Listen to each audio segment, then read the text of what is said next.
الگ سے نصیحت کریں. عورتوں کے لیے نصیحت کی،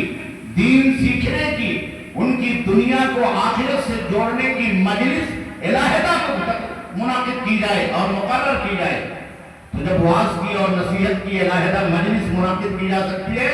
تو عقیدہ سکھلانے کے لیے، اسلام کے بنیادی فنڈامنٹل سکھلانے کے لیے، قرآن کی تعلیم دینے کے لیے، ان کی زندگی کو بنانے کے لیے، ان کی اخلاقی قدروں کو بلند کرنے کے لیے اور اسلام کے حقوق اور احکام کو سکھلانے کے لیے تو بدرجہ اولا ان ماؤں کی یا ان بچیوں کی یا ان خواتین خانہ کے لیے تعلیم کا اہتمام کرنا، اس کا انتظام کرنا ہمارے اور آپ کے لیے ضروری ہو جاتا ہے. لیکن اللہ رب العالمین کے فضل و توفیق سے مدارس نسواں قائم ہوئے، بہت سارے جالے اٹھے، بہت سارے علماء نے یہ پارے گرا اپنے کندھوں پر اٹھایا. بڑی مشقتیں ان کو جھیلنی پڑتی ہیں اور بہت ہی دشواریاں ان کے سروں پر ہوتی ہیں. ایک طرف معاشی کمزوری ہے ہماری اور آپ کی، ایک طرف ہماری اور آپ کی سماجی بے توجہی ہے، اور دوسری طرف لڑکیوں کے لیے شرعی حدود کے اندر رہتے ہوئے سارے آداب اور احکام کے ساتھ ان مدارس کا قیام ہے. میرے دینی بھائی اور دوستو، اگر یہ سماج ان اداروں کے ساتھ نہیں کھڑا ہوگا، اگر ہمارے اور آپ کے ذمہ داران لوگ، ہمارے اور آپ کے غیرت مند لوگ، صاحب حیثیت اور صاحب ثروت لوگ ان اداروں کے ساتھ نہیں کھڑے ہوں گے، شانہ بشانہ ملا کر کے یہ ان اداروں کا ساتھ نہیں دیں گے، خاص طور پر مدارس نسواں کا، تو پردے کا اہتمام کیسے ہوگا؟ ان کے پاس کھلی چھت نہیں، کھلی چھت ہے، ان کے پاس بیٹھنے کے لیے جگہ نہیں ہے، علیحدہ درسگاہ کے لیے انتظام نہیں ہے، مدرسہ ہے تو باؤنڈری نہیں ہے، باؤنڈری ہے تو کمرے نہیں ہے، کمرے ہیں تو اساتذہ نہیں ہے، معلمات فراہم نہیں ہے. یہ ذمہ داری ہمیں اور آپ کو ادا کرنی ہوگی اور اس ذمہ داری کو ہم تمام لوگوں کو سمجھنا ہوگا. بچوں کے اداروں سے زیادہ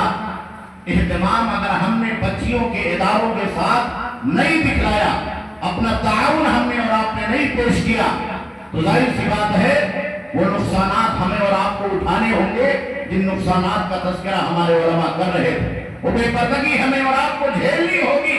وہ بے حیائی اور وہ معاشرہ ہمارے اور آپ کے سماج اور معاشرے کے اندر جنم لے گا جس سے اسلام نے ہمیں اور آپ کو منع فرمایا.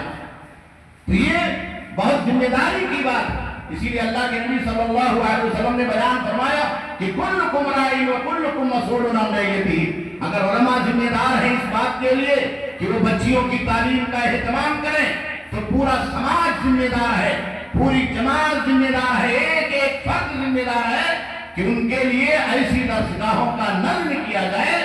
ایسی درسگاہوں کا انتظام کیا جائے جہاں حجاب میں رہ کر کے، جہاں پردے میں رہ کر کے، جہاں اختلاط مرد و زن سے دور رہ کر کے، جہاں بے حیائی اور فحاشی سے دور رہ کر کے ان بچیوں کی دنیا اور آخرت کو سجایا جائے اور سنوارا جائے.